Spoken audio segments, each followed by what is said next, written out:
And joining us now for more is Avi Melamed in Tel Aviv. He's a Middle East geopolitical intelligence analyst and founder of Inside the Middle East. Thank you so much for making time for us, Avi. Thank you for having me. Let's start with the latest news today. We were just hearing about this body of one of the hostages being recovered. What have you heard about that? Well, as we know, there are now 133 Israeli hostages held by Hamas, Islamic Jihad, and perhaps some also independent Gaza people. These are people that were hijacked from their homes in October 7, most of whom are civilians, women, kids, and senior citizens. Unfortunately, we know that there is a significant number among those hostages that are not alive anymore. It's very likely that the number is going to be higher. When it comes to the latest you've heard regarding the hostage negotiations themselves for the remaining hostages there, what is the latest and what is the pressure like on the ground within Israel to get those people out? Well, from the Israeli side, as you can understand, there is a lot of pressure by the families of the hostages, as well as generally public opinion, to make a deal in order to bring back the hostages back home. On the other hand, obviously, we have to understand that in the end of the day, the question is at what cost? And this is also something that is a very painful discussion within Israeli public opinion. On the Palestinian side, Hamas, who have inflicted this catastrophe on its own people by launching this war. And by the way, there is an enormous criticism on Hamas in the Arab world for its responsibility for the situation. Hamas is trying desperately to come with some sort of an achievement to justify its decision to launch this barbaric attack on Israel on October 7th. The only card Hamas can play with is the issue of trying to release as much as possible Palestinian prisoners that have been indicted in Israeli courts because they have been involved in terror attacks.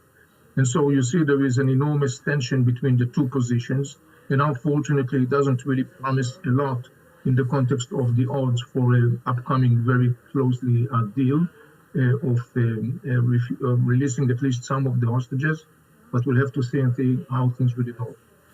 And it's 6 months into this, as of tomorrow, Avi, and I just wonder what your sense is, or perhaps even what the public opinion is when it comes to Israel. Is it achieving what it set out to do in response to the October 7th attacks? Well, starting with Hamas, who launched this war on October 7th, Hamas have, roughly speaking, not to this point achieved anything substantial other than inflicting the destruction upon its own brothers and sisters in Gaza Strip. There is an enormous anger in the Arab world on Hamas because Hamas is viewed, and rightly so, as the servant of the Iranians. And so there is a lot of anger. Hamas, as I said before, is desperately trying to come up with some sort of an achievement.